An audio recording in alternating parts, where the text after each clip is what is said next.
দুনিয়া বড়ই স্বার্থপর। এটা রাক্ষস, শুধু গিলে খায়, তৃপ্ত হয় না, তৃপ্ত হয়। সেদিন আমি এক কুটিপতির বাড়িতে গেছি, অনেক বড় সম্পদশালীর বাড়িতে গিয়া তার বাসায় বাথরুমে গেছি। দেখি যে বাথরুমের যে দরজার যে সিটকারি লাগায়, তো সিটকারিটা আছে, কিন্তু সিটকারিটা যেটার মধ্যে লাগায় ছোট্ট বল্টু একটা, এটার মধ্যে লাগায় যেটার মধ্যে আর এটা নাই। এবারে লাভ হলো কি, এটা কিদের মধ্যে লাগা, কথা বুঝছেন না আপনি? লকটার এই ছোট ইয়াটা যেটার মধ্যে লাগায় আর এটা নাই। তা না, আমি বের হয়ে বললাম, হা ভাইয়া, এরই নাম দুনিয়া। দুনিয়া এমন একটা না একটা থেকেই যায়, সব চাহিদা সব প্রয়োজন পূরণ হয় না, পূরণ হয়। আপনার লাশ যেদিন জানাজা হবে, সেদিনও আপনার ঘরের হাজারো প্রয়োজন বাকি থেকে যায়, বাকি থেকে। পৃথিবী হাসবে ঠিকই, সিএনজিও চলবে, অটোও চলবে, সূর্যও ডুববে, চাঁদও উঠবে, রাতও শেষ হবে, দিনও আসবে, কেউ থামবে না আপনার জন্য। আপনি শুধু চলে যাবেন একা কবর, কেউ থামবে না।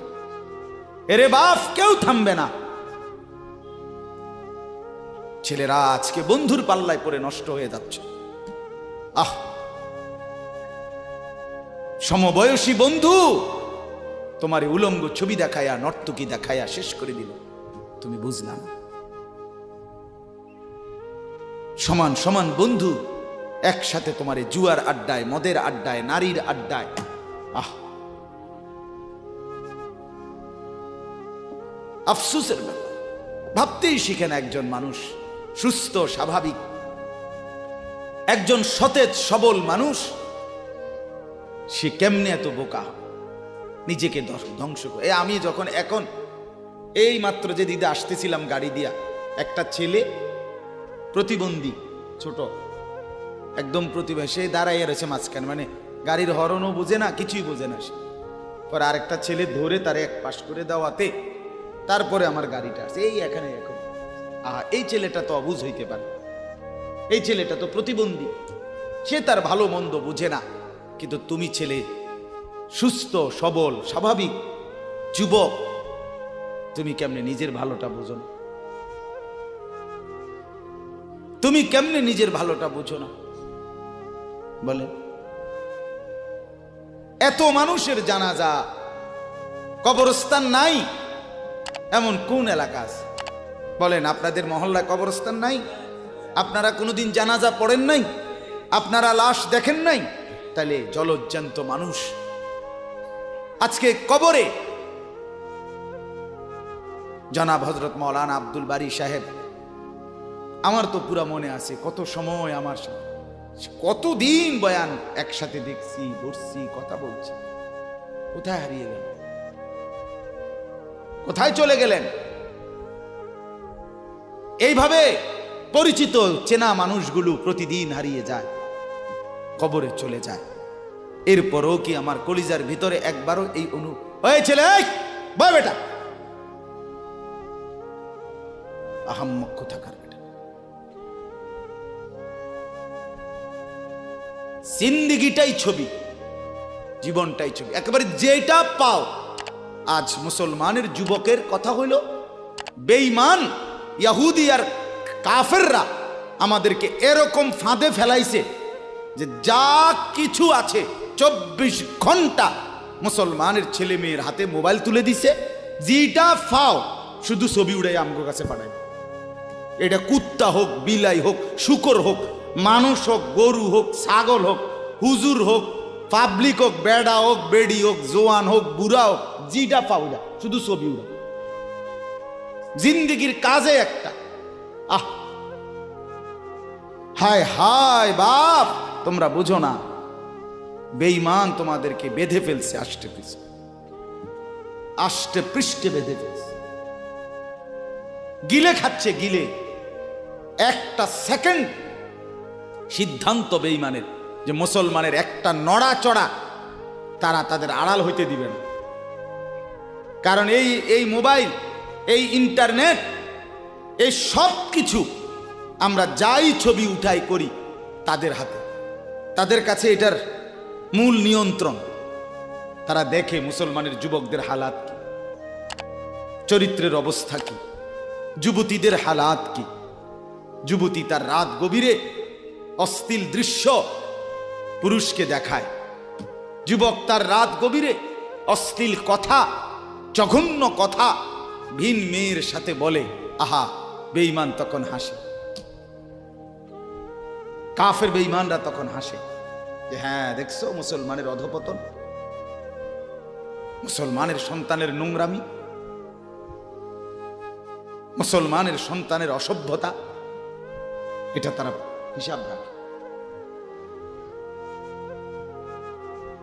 এজন্য ভাইয়া জীবনের কদর করেন। একজন হলে একজনই বোঝেন, দুইজন হলে দুইজনই বোঝেন। বাবাদেরকেও বলি, আমার ছেলেদেরকেও বলি, সবাইকে বলি, বাপ জিন্দেগির কদর করেন। এই বলতেছিলাম, এটা আমাদের হায়াত, এটা আমাদের জীবনের সবচেয়ে বড় সম্পদ। এই সময়টা, এই হায়াতটা, আমার জীবন, আমার হায়াত, এটাই আমার সময়, এটাই আমার জীবন। যেটা ঘন্টা, মিনিট, সেকেন্ড, এটাই আমার জিন্দিগি। যেটা জিন্দিগি, এটাই ঘন্টা, মিনিট, সেকেন্ড। আমরা মরার আগে মানুষ বা অসুস্থ হইলে, অ্যাক্সিডেন্ট করলে, বুড়া হইলে মানুষে কয় না যে ভাই আমার আর সময় নেই, ঠিক না বলে, আমার সময় শেষ, তার মানে হায়াত শেষ। তাহলে বোঝা গেল যেটা হায়াত এটাই সময়, যেটা সময় এটাই কি বলেন না, হায়াত। হায়াত, হায়াত। কদর করেন, কদর করেন।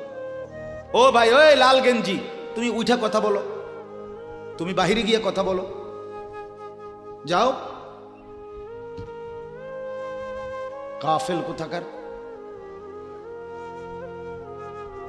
হে নগদ বুঝায়, হেরে অনেক বুঝাইতে আছে, বুঝতে কি কইছে তুমি শোনো মিয়া, বললাম না তুমি আলাদা শোনো।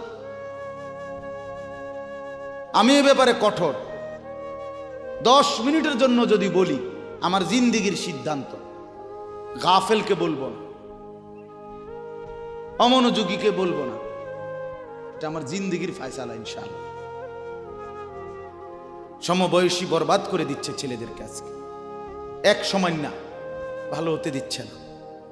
আহ, কোন মা বাপ তার সন্তানকে অসৎ করে গড়ে তোলে নাই। মা তার পেটের থেকে অসৎ সন্তান জন্ম দেয় নাই, পবিত্র সন্তান জন্ম দিয়েছিল। মায়ের বুকের পবিত্র দুধ খাওয়াইছিল, দুধ হালাল পবিত্র। মা পবিত্র এক সন্তান জন্ম দিছে। পরবর্তী এই সমাজ, এই সমবয়সী বন্ধু এই অশ্লীলতার বেহায়াপনার আড্ডা শেষ করে দিছে, শেষ করে দিছে। চল কোথায়, ওইখানে দেখছি 2টা মেয়ে হাঁটতেছে, চল পিছে পিছে হাঁটি। চল কোথায়, ওইখানে চল একটু আড্ডা দিয়ে আসি। শেষ। 3টা বাজে বের হইছে, রাত 10টা বাজে ফিরছে।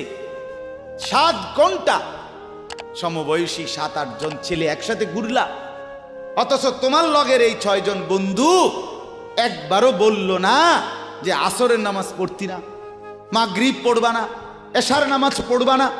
7 ঘন্টায় যেই বন্ধুরা একবারও তোমারে 1 ওয়াক্ত নামাজের কথা বলে নাই, বিশ্বাস করো ছেলেরা, এটা বন্ধু না, এটা শয়তান ছাড়া আর কিচ্ছু না। এটা ইবলিস বেটা, এটা শয়তান, এটা তোরে শেষ করে দিবে। তোর আখেরাত তো শেষ করবে, তোর দুনিয়া তোরে অকর্মণ্য অপদার্থ বানাইয়া একটা আকামলা বানাইয়া ছেড়ে দিবে। শেষ পর্যন্ত এক বদনা আলগি দিতে আর হেত্র বল থাকে না। তার মা যদি বলে 1 জগ পানি দাও, পাইতাম না। তার বাপেরে যদি বলে যে তার বাপের লেগে বাজারে এ বাড়িকে বইরা কুদুর বাদগুন দিয়ে আইও, পাইতাম না। কি পারতি না কেন? ভাল লাগে না। আহা, গুনাহ, অশ্লীলতা, বেহায়াপনা, উলঙ্গপনা শেষ পর্যন্ত এরকম অপদার্থ বানায়, অকর্মণ্য বানিয়ে দেয়।